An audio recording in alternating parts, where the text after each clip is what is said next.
할렐루야. 우리 살아계신 하나님이 저와 여러분을 지극히 사랑하셔서 하나님의 집에 오늘 거룩한 주일날 인도해 주신 줄로 믿습니다. 주 앞에 오신 여러분 이 시간 어떻습니까? 예, 아멘. 우리가 주님 앞에 올 때는 다 좋으신 하나님, 우리의 죄도 우리의 허물도 허물치 않고 용서해 주시니 여러분 얼마나 감사합니다. 그러나 그 용서에 확신이 없는 분은 좋다는 생각을 갖지 못해요. 항상 절망적이고 비관적인 낙담하는 생각만 갖는 거예요. 여러분 우리 주의 이름으로 이 시간 긍정적인 믿음을 갖기를 주의 이름으로 축원합니다. 우리 저와 여러분 함께 이웃 옆에 있는 분에게 인사하시기를 참 잘 오셨습니다. 앞뒤 좌우 분에게 인사하시기를. 예, 예수 안에 보니 축복합니다. 예수 안에 축복합니다. 이래. 한 번 더 인사하는데 열매를 맺읍시다. 어떤 열매를 맺을까요? 어떤 결실을 할까요? 가을이면 추수의 계절이 온갖 곡식과 그리고 과일들로 넘쳐나는 것을 볼 수가 있어요. 이렇게 과일밭에 가면은 과일들이 주렁주렁 열렸는데 탐스럽죠. 그런데 가까이 가서 보면은, 자세히 보면은 뭐 과일이 복숭아밭이라면 복숭아가 주렁주렁 열리고 포도가 주렁주렁 열렸는데 그 중에서도 토실한 것이 있고 그 중에서도 쭉정이가 있더라는 거예요. 어떻게 한 나무에서 쭉 뿌리를 받고 한 나무에서 씨를 내리고 한 나무에서 이렇게 영양분을 받아들였는데 어떤 과일은 한 나무에서 열리는 건 토시라고 어떤 과일은 쭉정이 같은 거예요. 그런데 농부는 과일이 나면 다 일단 따죠. 다 일단 따서 거기에서 토실한 건 다 나누고 그리고 결실한 것 그리고 상품 가치가 없는 건 다 빼놓고 벌레 먹은 거 다 빼놓고 그리고 나머지는 팔고 그리고 나머지는 자기가 먹던가 버리든가 돼지 주든가 짐승떼를 주든가 이렇게 버리고 또 거름물 만드는 것을 볼 수가 있습니다. 우리의 신앙도 마찬가지입니다. 어떤 사람은 말씀을 받지만 그 말씀이 독실하고 아멘으로 받아들여서 독실한 정말 풍성한 신앙생활, 하나님 농부이신 하나님을 기쁘게 하는 신앙생활이 있는가 반면에 어떤 사람은 그 말씀을 받고 늘 부실한 신앙생활 이렇게 하는 사람들이 있는 것을 볼 수 있단 말씀. 오늘 본문에도 주님은 제자들에게 열매를 맺는 풍성한 삶을 말씀하고 있습니다. 그러면서 주님이 20절에 보면 이렇게 말해요. 결실을 하는 자니라고 말씀해요. 30배, 60배, 100배의 결실을 하는 자니. 어떻게 하면 우리가 풍성한 열매를 맺을 수 있느냐. 풍성한 신앙의 열매를 맺고 어떻게 하면 우리가 풍성한 하나님 나라를 우리 가슴에 가득 채우는 그런 신앙을 할 수 있느냐. 쭉정이와 같은 신앙, 또한 늘 굶주리는 이런 신앙, 빈배와 같은 이런 신앙이 아니라 풍성한 신앙을 어떻게 하면 할 수 있느냐. 사랑하시는 성도 여러분, 이 시간 오늘 여러분이 풍성한 신앙, 100배의 신앙생활하는 귀한 믿음의 성도들이 되기를 주의 이름으로 축원합니다. 주님은 제자들에게 비유로 말씀하고 있습니다. Parable. Did you understand this parable? 제자들에게 물어봤어요. 너희가 이 패라블에 대해서 아느냐? 이 패라블에 대해서 이해를 하고 있느냐? 왜 주님은 이 패라블, 왜 주님은 비유로 말씀하셨을까요? 농부가 씨를 뿌려요. 씨가 땅에 떨어지는데 네 종류의 길에, 네 종류의 땅에 떨어지는 것을 볼 수가 있습니다. 그런데 어떻게 이 농부가 뿌릴 때 씨가 나는 일로 가겠다. 너는 일로 가라. 나는 좋은 말. 이럴 수 있겠느냐 이거예요. 그러나 농부는 온 마음을 다해서 씨를 뿌리는데 하나는 길가에 뿌렸다고 그래요. 이 길가는 곧 길가에 있으면 새가 와서 좀 찧어먹고, 두 번째는 돌덩이 위에 떨어졌다고 그래요. 돌밭에 떨어졌는데 그 돌밭에 곧 싹이 나서 햇빛이 가니까 곧 햇빛이 가리니 오니까 곧 말라 죽었다고 그러고, 또한 세 번째는 이렇게 말하고 있어요. 가시 덤불에 떨어졌을 때에 이 가시 덤불에 자라다가 곧 열매를 맺지 못하고 죽었다. 그리고 나머지 좋은 땅에 떨어진 열매는 30배, 60배, 100배의 열매를 맺게 되었다. 그래서 주님이 여기에서 패러블로 말씀하신, 비유로 말씀하신 뜻이 있는데 이런 말이에요. 길가에 떨어진 것은 뿌리를 내릴 수도 없지만은 즉시 새가 와서 쪼아 먹었느니라. 이 새가 와서 쪼아 먹었다는 것은 마귀가 와서 쪼아 먹었다는 거예요. 자, 하나님의 말씀이 사람의 마음밭에 떨어지니까 곧 마귀가 와서 꿀꺽 생기더라는 거예요. 그러면 마귀가 어떻게 생길 수 있느냐 이거예요. 그러면 이 말씀은 무슨 말이냐 이거예요. 이 길거리에 떨어졌다고 그래서 새가 와서 쪼아 먹었다는 것은 그 말씀을 받을 때에 나와 아무 상관없다. 저 말씀은 나와 상관없는 그런 말씀이야. 내가 받아들일 수 없어. 저건 내가 이해할 수도 없어. 그리고 저는 저 말씀은 나와 아무 상관이 없기 때문에 저 말씀은 내가 믿을 수 없어. 이것은 이런 현상을 똑같이 말씀을 듣는 사람에게 일어나는데 그 말씀은 바로 왜 그런 현상이 일어나? 사단이가 와서 즉시 쪼아 먹었다는 거예요. 그 말씀을 받지 못하도록, 그 말씀을 아멘으로 믿지 못하도록, 그 말씀이 내 삶에 일어난다는 사실을 믿지 않았다는 거예요. 그래서 베드로전서는 이렇게 말하고 있어요. 베드로전서 5장 8절에 근심하라 깨어라 너희 대적마귀가 우는 사자같이 두삼킬 자를 찾느니라 라고 말해요. 사단이가 늘 말씀을 받지 못하도록 우리의 귀를 교회에 와서 앉아있지만은 하나님의 말씀을 듣는다고 하지만은 하나님의 말씀을 믿는다고 하지만은 그 말씀을 듣지 못하도록 그 말씀을 행하지 못하도록 귀에다 말뚝을 받아갔다는 거예요. 그래서 사단이의 말에 이었기 때문에 그 말 때문에 믿지 못하고 하나님의 말씀을 아멘으로 받아들이지 못한다는 말씀이에요. 오늘도 사단이는 건재하다는 사실이에요. 오늘도 사단이는 역사하고 있다는 거예요. 예수님 시대에 예수님을 유혹한 그 사단이는 오늘도 믿는 사람들을, 오늘도 신앙이 연약한 사람들을 두루 찾으며 삼킬 자를 보고 있다는 사실입니다. 사랑하시는 성도 여러분, 여러분은 믿음에 서는 성도들이 되기를 주의 이름으로 축원합니다. 아멘으로 주여 이 말씀이 내 안에 100배의 열매를 맺게 하여 주시옵소서. 이런 믿음의 성도가 되어야 될 줄로 믿습니다. 두 번째는 돌짝밭에 뿌리였다는 말씀입니다. 돌짝밭에 뿌리였다는 것은 아멘으로 받아들였다는 거예요. 아멘으로 받아들였는데 이건 뭐냐면 말씀, 저 말씀 너무 은혜스럽네. 저 말씀 정말 너무 좋으네. 나도 그 말씀대로 살아야지. 언제까지요? 이 예배당에 있을 때까지.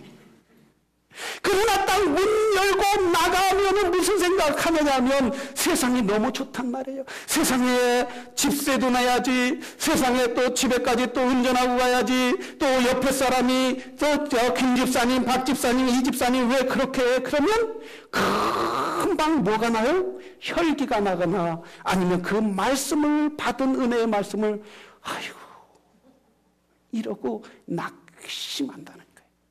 그건 뭐냐면 바로 그것도 역시 사단이가 세상의 재리에 세상의 걱정을 우리한테 가득 채워주기 때문에 말씀을 붙잡지 못하고 열매를 맺지, 신앙의 열매를 맺지 못한다라는 말씀입니다. 세 번째는 뭐냐 하면 가시 덤불에 떨어진 데요. 가시 덤불에 떨어졌는데 자라기는 자라는 거예요. 막 자라다가 이제 어느 정도 신앙도 자라요. 1년 정도 다녀요. 2년 정도 다녀요. 봉사도 해요. 열심히 성경 공부도 해요. 그리고 교회에서 하나님이 주시는 은혜도 누려요. 그런데 하다가 보니까 체리가 걱정이 많이 오는 거예요. 근심이 많이 오는 거예요. 유혹이 오는 거예요. 여보게 그렇게 열심히 교회 다닐 필요 있어? 교회 일주일에 한 번만 나가지 2번, 3번까지 뭘 나가? 성경 공부까지 뭐를 해? 우리 이왕이면 편하게 신앙생활해. 적당하게 신앙생활해. 일주일에 한 번만 나가서 목사님 얼굴 보고 그리고 하나님 나왔습니다 이렇게 하면 되지. 이러면 이너프 너는 최선을 다하여 신앙생활하는 거지. 그래서 주일날 하루만 가서 열심히 봉사하면 되지. 무슨 수요일날 금요일날 새벽기도 다니나. 적당하게 신앙생활해. 그러다 보면 네가 열심히 하다 보는데 피곤해서 내 신앙을 온전히 내 건강을 온전히 유지하지 못해. 이렇게 주위에서 환경이 들어옵니다. 주위에서 사람들이 말합니다. 그렇게 광신처럼 믿지 말고 적당하게 믿으란 말이야. 이렇게 사람들이 하는 말에 그만 낙심하고 주일날 하루만 갔다 와도 되겠죠. 도장 하루 딱 찍으면 되겠죠. 이런 신앙을 갖는 사람이란 말이에요. 내가 과거에는 열심히 11조 생활도 하고 그리고 하나님이 채워주실 줄로 믿습니다 하고 11조 생활하다가 점점 생활이 어려워지면 하나님 앞에 드리지 못해요. 열심히 봉사해요. 어느 정도 봉사해요. 그러나 이웃에 어려운 사람들을 보고 어려운 사람들을 향하여 다가가지 못하는 신앙이에요. 기도는 어느 정도예요. 그러나 피곤하고 어려우면 거기에서 정지하고 더 이상 기도하지 못하는 신앙. 이것이 바로 가시떨기에 떨어진 신앙과 씨와 같다라는 말씀입니다. 여러분, 봉사를 해도 주님을 보고 봉사해야 될 줄로 믿습니다. 사람을 보고 하면 실망할 수밖에 없어요. 사람을 보고 하면 낙심할 수밖에 없어요. 주님을 바라보고 주님을 의지하고 나아가고 그분을 바라볼 때에 우리는 모든 것을 승리하게 되고 100배의 열매를 맺게, 건실한 열매를 맺게 된다는 말씀이에요. 한 번은 제가 그랬어요. 어떤 분이 교회에 와서 서로 마음 아프게 해서 불러다가 말했어요. 그렇게 하시면 안 됩니다. 이랬더니 목사님 눈을 탁 쳐다보더라고요. 아이고 무서워. 그래서 요즘 성도들 무섭기는 무섭다 그러더라고요. 여러분, 그게 온전한 신앙이 아니라는 거예요. 그게 온전한 신앙이 하나님을 기쁘게 하는 신앙이 뭐예요? 겸손하고 순종하는 신앙. 그리고 내가 그렇게 주님 앞에 충성하고 겸손하고 순종할 때에 100배의 열매를 맺는 신앙인이 된다는 사실. 내 자신이 좋은 땅을 만들어야 돼요. 내 자신이 좋은 씨가 돼야 돼요. 주여 내가 좋은 씨가 되기를 원합니다. 주여 내가 주님 앞에 좋은 옥토가 되기를 원합니다. 이럴 때에 하나님께서 때가 되면 물을 주시고 때가 되면 햇빛을 주시고 때가 되면 모든 공기를 주시고 모든 것을 공급하여 열매를 맺게 하시는 이가 하나님이신 줄로 믿습니다. 요즘에 인터넷 전화가 이렇게 있는데 그 전화가 이렇게 나는 쓸 줄도 몰라서 1년 동안 갖고 있었는데 지난번에 오셨던 김희 목사님이 최 목사 이렇게 쓰는 거야 하면서 다 카톡도 넣어주고 뭣도 넣어주고 그렇더라고요. 근데 나는 거기에다 번호를 넣은 것도 없는데 쫙 전화가 막 뜨기 시작하는데 도대체 이 사람이 누구지? 어떤 분은 나를 봐주세요. 어떤 분은 안녕하세요. 오늘 좋은 하루입니다. 이런 분도 넣고 조금 있으면 하루에 2번 정도 애니빵 아무개님이 애니빵을 신청했습니다. 땡땡해서 이게 누구? 그 성도님이네. 또 그 다음날 또 와요. 또 계속 오는 거예요. 그래서 왜 이렇게 오시지? 나중에 그걸 누를 줄 모르니까, 할 줄 모르니까 그냥 누르는 것 같아요. 근데 어떤 분이 그런 와중에 너무나 좋은 이 가을과 함께 풍성한 결실을 맺을 수 있는 10개, 10계명을 저한테 넣어주셨더라고요. 어떤 분이. 그 10계명인데 잘 들어보세요. 1번, 일일이 따지지 말고 일일이 알려고 하지 말라. 아, 참 좋죠. 일일이 따지지 말고 일일이 알려고 하지 마라. 두 번째, 이 말 저 말 여기에 옮기지 말라. 얼마나 빅마우스들이 많이 있어요. 너무 빅마우스들이 많이 있단 말이죠.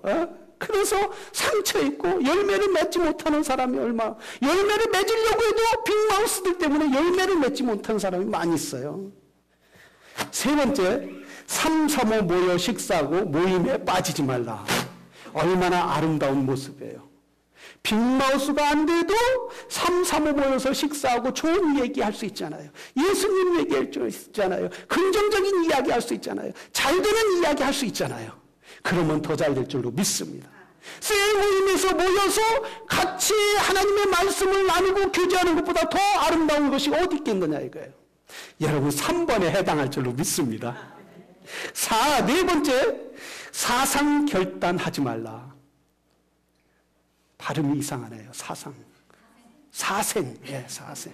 이게 제 충청도 말씨라 그러니까 이해해 주시길 바랍니다. 사생.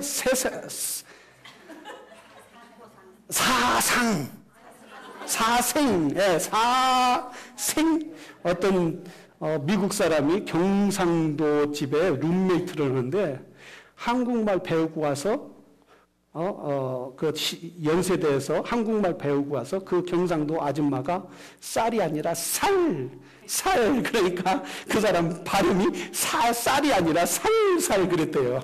그러니까 저도 좀 잘 안 되는 부분이 있어요. 사생 결단하지 마라.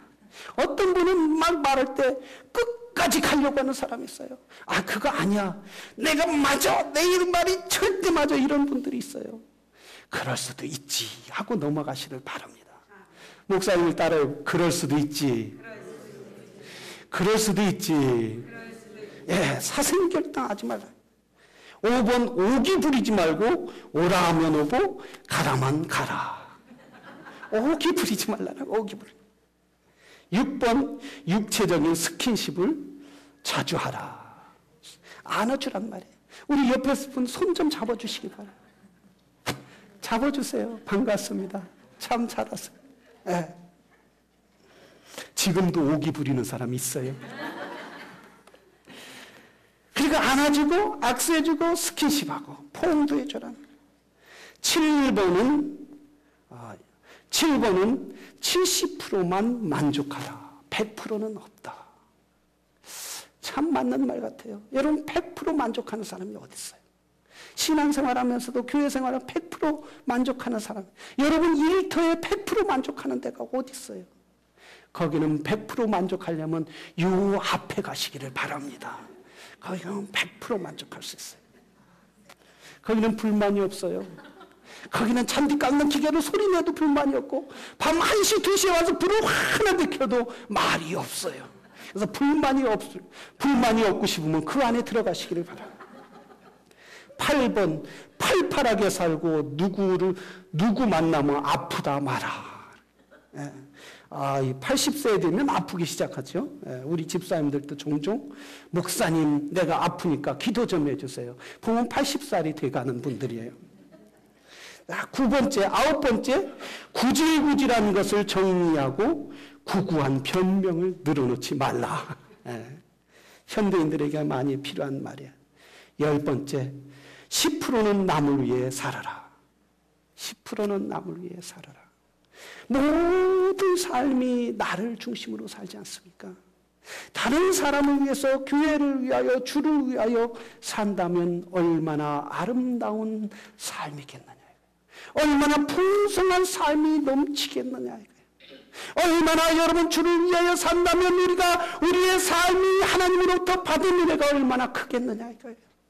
사랑하시는 성도분들, 예배에 순종하고 기도에 순종하고 말씀에 순종하는 믿음의 사람들이 되기를 주의 이름으로 축원합니다. 내가 신앙이 성장하고 더 믿음이 성장하고 하나님께 가까이 가기를 원한다면 일주일에 한 번의 신앙이 아니라 늘 교회를 가까이 하고 늘 하나님의 말씀을 가까이 하고 그래서 주여 내가 주의 말씀 안에서 열매가 풍성히 열는 그런 신앙인이 되기를 원합니다. 하나님 주님 내가 10배가 아니라 30배 60배 100배가 넘치는 그런 믿음의 삶을 살기를 원합니다. 할렐루야. 여러분 말씀이 자꾸 들어가면 인풋가 들어가는 거예요. 그럼 쭉정이가 이렇게 떠나가고 알맹이가 되는 역사가 있는 거예요. 풍선에 쪼그려 있던 곳에 거기에 바람을 넣으면 꽉 부러지듯이 공이 쭈그러졌던 공이 거기다 바람을 넣으면 벌레 크게 되듯이 타이어 바꾸가 바람이 빠졌을 때는 갈 수 없지만 그 안에 바람이 들어갔을 때는 그 타이어가 그 무거운 차를 움직일 수 있듯이 우리가 하나님의 말씀이 우리 안에 들어가면 하나님의 말씀을 우리가 찾고 듣고 그 말씀을 암송하고 그 말씀을 성경 공부 가운데 나오고 그 말씀 가운데 모이고 하나님 앞에 말씀 앞에 무릎 꿇을 때 우리가 하나님의 말씀은 인풋가 되는 거예요. 그래서 세상이 어떠한 마귀의 공격, 세상의 재리와 걱정과 근심도 세상을 이길 수 있는 능력이 하나님의 말씀으로부터 나오게 될 줄로 믿습니다. 그러니까 우리 하나님의 말씀을 여러 번 씹는 인풋가 되는 게 중요하다. 성경에 그래서 이렇게 말씀하고 있어요. 주님은 요한복음 15장 7절에 너희가 내 안에 거하고 내 말이 너희 안에 거하면 무엇이든지 원하는 대로 구하라 그리하면 이루리라. 너희가 열매를 많이 맺으면 내 아버지께서 영광을 받을 것이요 너희는 내 제자가 되리라. 하나님의 말씀이 내 안에 거해서 그 말씀대로 구하면 뭐라겠어요? 너희가 그때 열매를 맺게 된다는, 신앙의 열매를 맺게 된다는 거예요. 믿음의 열매를 풍성하게 맺히게 하게 된다는 거예요. 그래서 오늘날 성도들이 열매가 없는 이유가 뭡니까? 하나님의 말씀이 없어요. 저 하루에 일주일에 한 번 교회에 나와갖고는 우리의 삶의 신앙의 열매를 맺힐 수가 없다라는 말씀이에요. 그래서 성경은 뭐라고 해서 너희가 항상 하나님 말씀 안에 거하라는 거예요. 그럴 때 하나님의 말씀으로 인하여 열매를 많이 맺게 되고 우리의 삶 주의 말씀을 붙잡고 따르는 삶을 통하여 하나님께서 영광 받아 주시겠다는 거예요. 사랑하시는 성도 여러분, 여러분이 주님의 제자가 되기를 원합니까? 주님의 제자가 되기를 바랍니다. 그렇다면 말씀 안에 거하시기를 바랍니다. 그렇다면 주의 말씀을 붙잡기를 바랍니다. 인생의 열매 맺는 삶을 살려면 말씀을 받는 것이에요. 가장 귀한 것이 하나님의 말씀이라 했어요. 그래서 다윗은 이렇게 말했어요. 열왕기상 2장 1절에 마지막에 그의 인생이 마지막 끝나가면서 마지막 입을 열 때 뭐라고 했느냐 하면 내 아들 솔로몬아 너는 여호와를 알라. 힘써 여호와를 알라. 그 말씀을 좌로나 우로나 치우치지 말고 그 말씀을 네가 모세의 율법의 말씀을 기록한 대로 다 지켜 행하라. 그러면 하나님께서 너를 떠나지 않고 너의 후손 자자손손이 이스라엘을 영원토록 다스릴 것이니라. 근데 솔로몬은 하나님의 말씀을 떠났어요. 그 많은 지혜를 주셨고 그 많은 능력을 주시고 그 많은 부활을 주셨는데 너무나 부활가 가득 차다 보니까 그 안에 교만이들 사단이가 들어갔단 말이에요. 마귀가 들어가서 그 마음을 다 뺏어간 거예요. 점점 부해 갈수록 점점 지혜가 충만할수록 하나님이 필요 없다. 하나님이 이제 나한테는 필요 없다 할 때 결국 솔로몬은 모든 것을 잃어버리고 하나님을 떠나는 그런 비참한 인생을 살게 되더라는 거예요. 사랑하시는 성도 여러분, 하나님의 말씀에 가까이 감으로 여러분의 삶의 풍성한 삶을 누리기를 바랍니다. 나는 비록 내가 내 자신이 열매를 맺는 것 같지 않을지라도 하나님의 말씀이 있으면 하나님이 친히 열매를 맺게 된다는 거예요. 하나님의 말씀이 있으면 그 말씀을 묵상하면 기쁨이 있다는 거예요. 내가 우울할 때 그 말씀을 내 마음 가운데 새기면 우울한 마음은 떠나가고 주의 기쁨이 충만하게 넘치게 된다는 말씀이에요. 하나님의 말씀을 내 안에 간직하면 하나님의 말씀이 그 지혜를 주신다는 거예요. 내가 가는 길을 알게 된다는 거예요. 혹시 내가 길을 잃어버렸다 할지라도 하나님의 말씀 가운데 가면 다시 찾아오는 역사가 있게 된다는 거예요. 그래서 다윗은 주의 말씀은 내 발의 등이요 빛이라고 말씀하여 주셨다는 사실이에요. 사랑하시는 성도 여러분, 이 가을에 여러분이 풍성한 열매를 맺기를 원합니다. 그래서 우리 교회에서는 셀리더와 우리 또한 새 가족반 성경 공부를 시작하는 거예요. 목사님, 내가 아무리 해도 하나님의 말씀을 잘 모르겠어요. 이런 분들이 종종 있잖아요. 읽어도 이게 무슨 말인지 모르겠어요 하는 분.